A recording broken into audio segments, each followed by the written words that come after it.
What's going on, guys? Middle89 here, welcome back to the channel. In this video, really important video, so I'm going to be sharing my first-hand experience with an Archon, fallen angel, that showed up on my doorstep. The day evil showed up on my doorstep. MK Ultra, schizophrenia, and dark magic, and how over about 4 or 5 months at the end of last year, end of last summer, I was put under the cosh and experienced attacks from all these different sources and angles for a good 4 or 5 months. And they went after my mind. They couldn't get to my mind, so they went after my heart. And then at the end of this, obviously, I've now had to burn a lot of sage to get this out and prepare myself, because they do not want this to come out, because it's testament as to how powerful we actually are. Because I guarantee you, they would not have predicted me surviving what they tried to put me under. And so this can now be drawn upon in the subconscious realms, because that seed has been planted and I survived. Didn't only survive, but it's made me stronger. And so I had to learn fucking quick, going through all the experiences I went through, in order to protect myself and to pull myself through and strengthen, because otherwise I was literally at the brink of being pried open, my mind being split into two. Schizophrenia, all this kind of shit that the other was trying to impose on people would come up to that certain level of awareness, they definitely come after you. So if this ever happens to you, hopefully you could draw upon some of the techniques I used, and just this testimony and the fact that, you know, they have no power anymore. This is it. This is absolutely it. And so, you know, always prepare yourself. Evil does exist, don't get me wrong, but we have all the power that we can create in the astrals, in this reality, in order to combat whatever they chuck at us. So this is kind of what I want to, you know, for you guys to take away in this message, given that what I went through was pretty harrowing at the time. But again, whatever doesn't kill you definitely makes you stronger. And looking back on the experience, it was a huge shift for me in order to realise how powerful we are. So it was almost a necessary evil. This is how funny, you know, life works in a way, how God works maybe in a way. It's all scripted maybe, who knows. But it happened to me. So going back to the actual experience, I did a course, Reclaiming My Straw Man, which is this 2-dimensional paper corporate dead corpse and dead body world that they have us contracted into at birth, in order for them to drag us into this dead corporate world of commerce. They can charge us with all sorts of shit for these dead corporate laws. So I did a course to reclaim that, to cut all those ties and sever all those ties and master that 2-dimensional realm, which has got a lot of people trapped in, unfortunately, those 4 corners, you know, again linked to the old cube and square of Saturn. I sent a load of papers to UN, you know, all these international agencies, basically saying, hey look, I'm not part of your fiction anymore. You know, this is all bullshit what you got set up. We've worked you all out. Hindsight, shouldn't have done that. Because what happened about a week later, I was sat here on the computer, you know, sharing my knowledge, all of a sudden became aware of the game of how they're contracting souls into this 2-dimensional fiction realm, and how they're getting away with all the murder and shit and rape that they're doing to us here in this realm, in the 3D, on Earth. And a bat was flying around my window chirping for a good 10-15 minutes. This was around like August in the evening, like 9 PM, it's still like it's dusk, the bat was out. And it was chirping. I remember thinking, oh, hello, buddy, you know, it's real, you know, quite cute. I love nature. And I was thinking, oh, what's going on, buddy? You know, it's finished my email. And it's as if it was perched there by the window, and it was chirping, like non-stop, chirp, chirp, chirp. And so when it finished writing my email, I go to the window, and it flew off. And it obviously was used to lead me to the window, because what I saw in another person's house, backing onto, which I can see in one of the rooms, was this huge, great big light. And it was similar to the light that I otherwise saw after the Notre Dame cathedral went on fire, with these what I think of as being Archons. Okay, so these fallen angel entities. And so I saw this light, I knew immediately, I was like a moth to a flame. I was like, oh wow, this is really, you know, this is not human, this light. It was so bright. And I saw it scanning the garden in front of the room, and it was like a perfect circle, and it was like a ray, and it was so bright, and it was just scanning. And then it would come up in the room, and it wouldn't be as bright, but you could just see the light. It would be moving around. And I remember getting the binoculars out, trying to see, and there was no one behind it. It was otherwise this kind of shadow effigy and entity, and you couldn't see any form whatsoever apart from this light. But it was as if someone was dressed in all black, one-piece suit, you know, as they do in some of these shows, and they just got the light there, so to make you convinced that it's just the light. But it definitely was being handled by something that I couldn't see.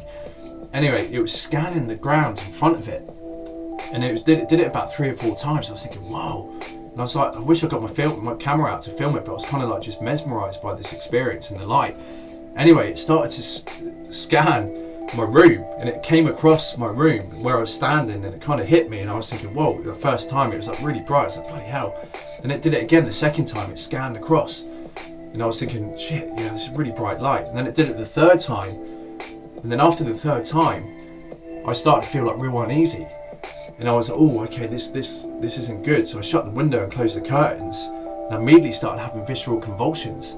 So I was kind of almost set into a bit of a fit, and I had to go to the toilet because everything was being evacuated. And I came back up and I was thinking, what the fuck is going on? It was like it hijacked my nervous system, like the solar plexus. And so I had to, like, for 30 minutes go into like a deep meditative state and deep breathing in order to settle down whatever the fuck was triggered off the back of that light. And so luckily I did get it under control, and I was thinking, that is really weird. So anyway, what happened after that point, because basically then I was on the map. You know, these letters I sent in, they knew my address, and I was on the map, and that's what I believe. They came after me and thought, you know, we can't be having this.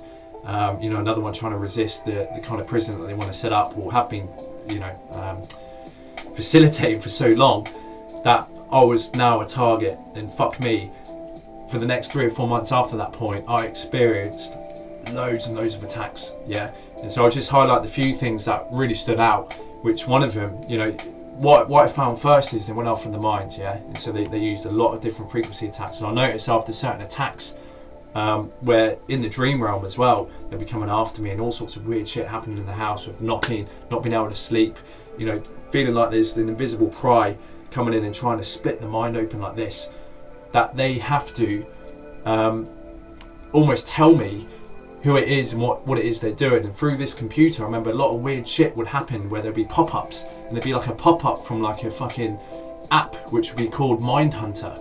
And so it'd just be like, after going through a series of these events where they'd be trying to fucking take my mind out, I'd get this random message pop-up saying Mindhunter. It's like a brand. It's like they have to tell you, okay, it was me, the Mindhunter, that tried to come after you, but you know, I resisted. It's so strange. But it was just all these synchronicities and all this shit being under attack. It was fucking horrible. But, you know, I just persisted because I went within and just really focused on, you know, the power that was within me, and I actually draw my consciousness into the center of the Milky Way galaxy, where all the bright lights are, where most of the stars and the light emits itself from the Milky Way galaxy, and I was drawn upon that. And what I noticed was there was a lot of synchronicities with hawks. So a lot of hawks would actually come out and be around the house during the times that I was being put under these attacks. You know, from all angles, whether it be, you know, frequency guns and raid machines, whatever, as well as on the astrals, so these fucking warlocks and witches.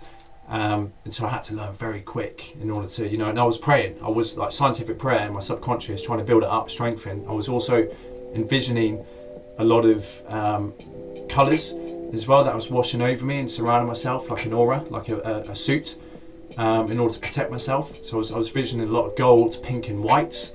And this really helped heal me and withstand whatever it is that, you know, put me under, as well as focusing on the centre of the Milky Way galaxy and drawing upon all the true source gods of this universe reality that we live in, and try and anchor that in, and that definitely helped. But I remember one morning, after like having like a really bad sleep, and again in the astrals and kind of waking up, I'll be out of body and I'll be addressing entities that'll be in the room. So it'll be like an entity, I'll be out of body.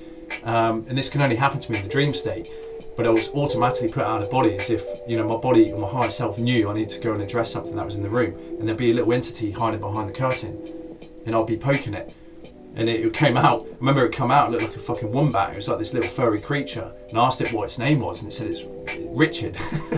Then I woke up, but it's almost as if I needed to get that entity out of the room. So I knew now what this thing was possibly doing to me during the night. It was like fucking with my head, not allowing me to sleep and maybe siphoning energy from me. So I remember waking up really drained, and I'll just be, you know, not getting to sleep as well. And it's just like all this haunting that was going on, with all these knockings in the room and shit. Just as I was getting off to sleep, it was as if someone was waiting for me to slip off to sleep, and then bang, someone will knock in the room and wake me up. And it's like, fuck's sake. And I remember having a lot of experiences with things I felt were hovering above the house, but were invisible, but I could hear them. And it'd be like this fan noise, like this. So if you can hear this thing hovering above the house, and it's like emitting this frequency, and I'm just like there, like fuck's sake. And I remember opening the window one morning. This was after actually being out of the body to address this entity. There was this above the house, and I opened up the window, and I actually felt like this fucking thing was right there, but I couldn't see it. So it was like cloaked, this fucking ship. And it was otherwise there to fucking do whatever it was doing, but then it fucked off after I recognised that it possibly could be a ship, and it just fucking went. The sound just dissipated, and it sounded like a fucking leaf blower. And it was like 6 AM in the morning. I was looking around, there was no one doing any gardening at 6 AM. That'd be insane, that'd be silly. People would be kicking off. Anyway, I remember like a few weeks after that point, there's one occasion when I woke up, when I went down the stairs, and I was having like a really weird fucking, I'm having these dreams, yeah, where I'd have electric bolts come through my head, and I'd wake up feeling that electricity come through my brainstem and down my spine. And I remember when that happened, I woke up, I felt really groggy, I felt fucking really shit, you know. I remember going down the stairs. I walked down the stairs and went to grab the back of my head, like to itch it, because it felt like really sore and tender. A fucking butterfly, blue and black butterfly, flew out from the back of my head, down onto the stairs, paused, and then flew down the other set of stairs to get down to the ground floor. And I was thinking, what the fuck, MK Ultra? And so I went down to try and find where this butterfly went. Couldn't see it anywhere. No windows were open. It was just in the hallway. There's only so many places it could have gone. I could not see it fucking anywhere. So anyone, if they can explain to me what the fuck that is, please leave a comment and let me know. This is otherwise some kind of dark magic shit. So it was able to, whatever that fucking thing did, it was residing in my head. I'd got no idea. It was just there. Maybe it flew in. Maybe it represented some entity. And then it just, I remember grabbing the back of my head, it flew out, whether it was just there on my hood or something, I got no idea. But it flew out from the back of my head, came down to the stairs, paused, and then just went down between the banisters, as if it knew exactly what it was fucking doing. And I remember going down to chase it, see where the fuck it was. And I couldn't see it anywhere. And I was thinking, whoa, fucking MK Ultra, that is insane.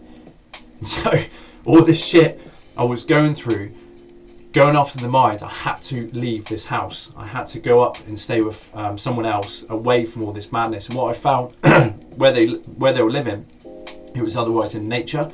And so it really helped with my rehabilitation, with everything that I was going through, because it was literally, they were going after my mind. It felt like they were trying to fucking pull my mind apart and turn me into a you know, paranoid schizophrenic. But you know, I was so true, so powerful, and kept so strong during the whole thing, with all these, you know, meditations, envisioning colours, you know, praying for help.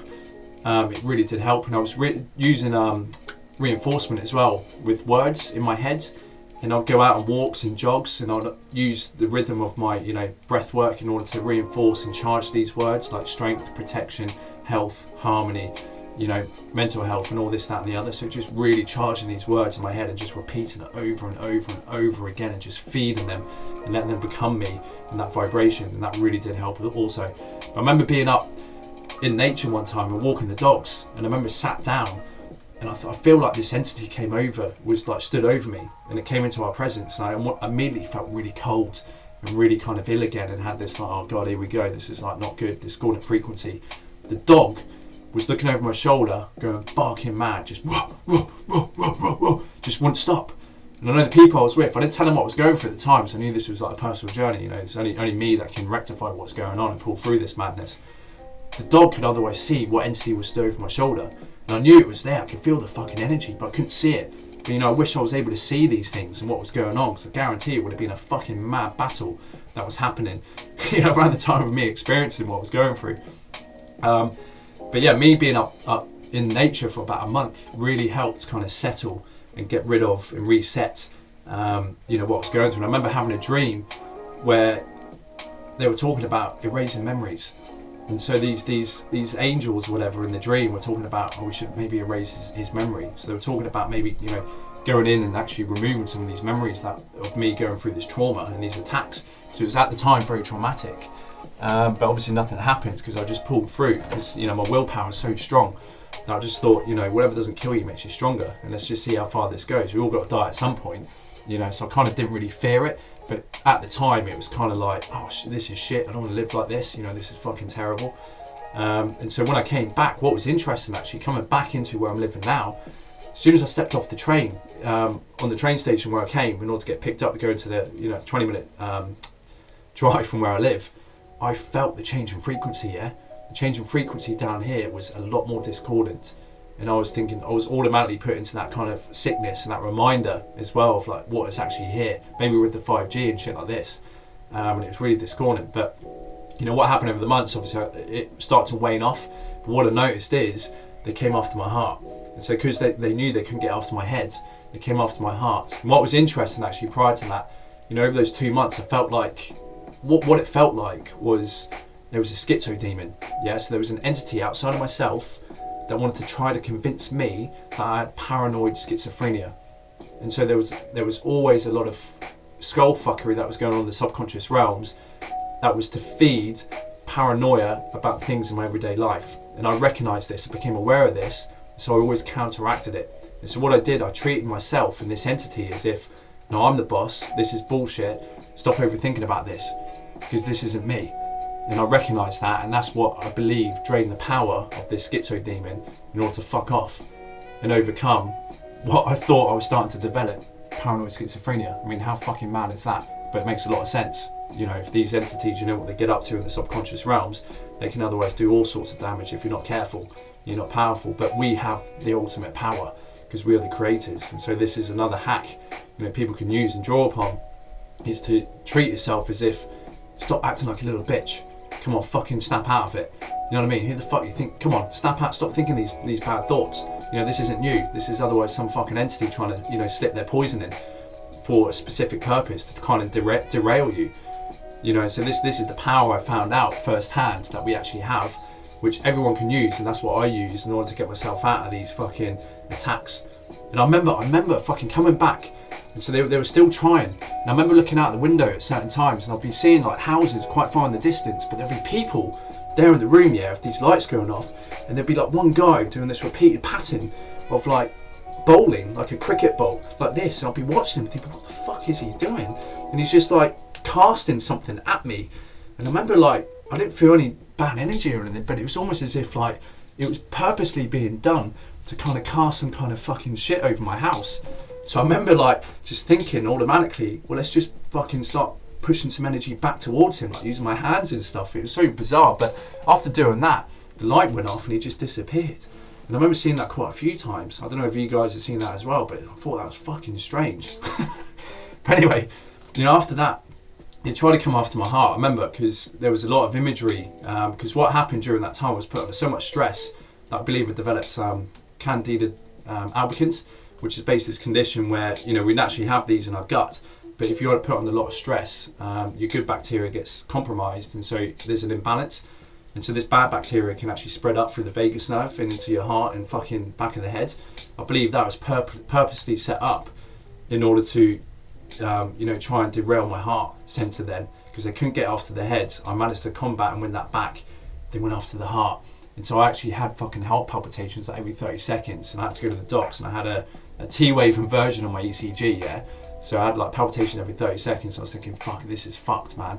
And I remember during the time, there's a girl that I was seeing that she had a fucking heart tattoo as well. Then all of a sudden, a friend that I ain't spoken to in fucking like 7 years would message me, and it would be, because he's studying to become a vet, he would message me saying that he's actually in open heart surgery, and he sent me a fucking video of him watching a live feed of the TV of these surgeons going in to fix some animal's heart. And you can see this heart fucking beating like that. And there'd be like weird shit happen around the house. Like there'd be like these heart ornaments, and one of them would drop when I opened the door and it would smash into pieces. And it was otherwise trying to embed and seed into my subconscious that, you know, my heart's going to break, my heart's going to break, my heart's going to fail. And I recognise this. See, this is the whole point of becoming aware of all this black magic, which works in the subconscious realms to try and convince you that you want to manifest what they want you to do, or what they want you to manifest, which is, you know, broken heart, a heart attack, death. And so I was aware of everything that was going on within the subliminal episoding in my reality. And so I acknowledged it, and this is the whole point of becoming aware. You need to be aware of these things so that you don't feed them energy and actually materialize and manifest them, which can be used for you know, death, for serving their agenda, rather than serving life, which is what we want: positivity, good energy, love and truth and stuff like this. And so it was just incredible seeing this all firsthand playing out in the subconscious realms, and these fuckers coming in trying to convince me that I was going to die through the heart this time, because they couldn't get after the mind. That fortress was put up, man. You know, obviously it was kind of like building a fortress whilst being under attack. You know, I should have really built it beforehand, but this is the art of learning. You know, I'd never had a shaman, never had people talk to me about this. You know, it was all having to learn as I go along, and luckily I made it through. But this time, yeah, the heart, how interesting is that, going after the heart center? And so there was a lot of synchronicities with the heart around that time, like I told you, which I paid attention to go look out for, which is why, you know, how they play their game. But in the end, again, I healed myself, because I remember just fasting for 3 days to get rid of this fungus and this presence that were really trying to take that over and fuck with me, and just pray again, visualizing the colors, the words, affirming these words and charging them with power to, you know, manifest that vibration in my body. And remember just fasting, and within 3 days I actually got rid of all my heart palpitations, just disappeared, and the majority of all my symptoms. And so the doctors were actually really baffled. They were scratching their heads because they wanted me to get an MRI and stuff like this. And I was like, I did get an MRI, and they couldn't find anything. And they obviously wanted me to come back in 18 months. But what was interesting, the doctor that I was seeing, he had one huge left eye and one small right eye, and that's otherwise linked with the vril. If you look at the vril and what they do, he was like, and I remember sat there thinking, talking to him, I was thinking, fucking hell, yeah, that ain't normal, man. And what's interesting, he wanted me to go and do a DNA test. I kid you not, he wanted me to go and do a DNA test. And we all know this is how they recognise and identify who the fuck you are and where you're from. Because I guarantee you, they were baffled as to why the fuck did I survive what I went through. They chucked everything at me that they possibly could, and they couldn't get anywhere. And still I stand here, being able to tell this story to all you other awakened souls, so you can glean power from it and realise that they have no fucking power over us. But you must be prepared and aware and recognise the signs when they come into your life, if they come into your life. But they won't. Prevention's better than cure, where you have to build up your astrals. Yeah, and this is where I actually seeked some guidance from a local witch and shaman who did a lot of energy healing for me, and was starting to introduce me into the astral worlds. And this is when the whole astral realm started opening up to me at the end of last year. So this is very new concept for me, but like anything, when you become initiated, you know, you're either going to be initiated through guidance from a spiritual teacher or from evil showing up at your door. For me, it was the latter, you know, and that really did teach me a lot. And so now I know how to deal with these things. And so hopefully now you can too. But what was interesting, telling her about my stories at the time, was she had downloads, and she believed that I've been sent here from the Galactic Federation, and the universe, she even said to me, the universe is at stake. And I was thinking, whoa, like how the fuck? I've still got more questions than answers, but obviously what we're sent here to do is very significant. And so we must stay protected and you know, build up our astrals, and you know, help anchor in this energy. And don't fear them, because they are pathetic, and they know they're losing grip. And so this is otherwise a direct sign of their desperation. One man, me, who's got, like, you know, hardly any money. I'm just here fucking minding my own business. All I want is to learn the truth, and I just send in a few letters and it rocks their boat. Oh, just a few fucking letters and it rocks their boat. I mean, how fucking pathetic and desperate must they be in order to maintain whatever it is they set up? And it's testament to the fact that it is built on sand. Because if one man can come along and I get this much reaction, it just goes to show that their whole thing, how their whole system is built on sand, and how hard they have to work in order to maintain this illusionary, low density vibrationary state, this negative energy harvesting matrix. It's all fucked. It's all being broken down, destroyed. The game is over for them. It's just a matter of this timeline now playing out. So I guarantee you, if I was not on the right timeline, you would not be listening to this video. I would not be here telling my story as a survivor with what I was put under. And it was fucking unreal. I mean, if I'm able to get into my Akashic records, I'd watch that shit back, and it would be the most fucking awesome thing to prove to other people and be like, holy fuck, if you want to fucking, you know, go from the 1st degree up to the 33rd degree in fucking, you know, a couple of days, plug yourself into my experience and go through what I went through in those 3 or 4 months. Fuck me. But yeah, anyway guys, 11/11 as well, bang, see, let's wrap this off. This is perfect. Yeah, please leave any comments if you've experienced any similar things. I know it's a bit long, this video, but there's a lot to cover, a lot to get off my chest. But yeah, just don't fear these fuckers. The game's over, and there's a lot that's going to happen in the next few years. We've got the birth of the 6th sun, Aztec sun, on the 26th of May. So that's next week after recording this video. And Earth's going from 3D into 5D. Yeah, so we're going lower 4D are the astral realms, which is where hell is, which is where all these negative thought forms of people, because we are creators. Every thought, whatever you feed, has its own entity and its own construction. So that's where they all are residing, in the lower 4D, as well as the demonic realm, which is where the devil is, and all these fucking astral parasites. And so, you know, that's why it's a bit of a zoo. You've got fucking everything in the lower astrals. But we're going through that in order to get to 5D. And so in order to get to 5D, which is that heavenly realm where duality is a lot less extreme, and we have, you know, more love, light and truth and alignment into getting back towards source, which is pure harmony and love, we have to go through hell. We have to go through the gates of hell in order to get there. So this is why we're seeing a lot more of that world becoming consciously aware to people, like, you know, Satanism, all these secret societies, all these celebrities, all this coming out about paedophilia and child sacrifice, adrenochrome, all these signs and symbols that are evident everywhere, and all these logos. Even like, I just bought a pair of football boots and it's got demon scale technology. You know, pay attention. This is because we're going to go through that realm, and all these alien entities and astral parasites will become known and aware pretty soon, I guarantee you. And so what we need to not fall into believing is that they're here for our benefit, because they're obviously going to try and put themselves up as gods, as pedestals, as gods, when in reality they're fucking parasites. And it's about time they fuck off out of this planet and piss off to another dimension and universe, and just lock them into their own little dimension where they can just feed off their own misery and cannibalize on each other until they finally die and kill each other off. Anyway guys, I'm babbling. Thanks for listening. Leave us a comment, interact, and hope you stay safe, and yeah, God bless. Build up your astrals and stay strong. Yeah, all right, peace out.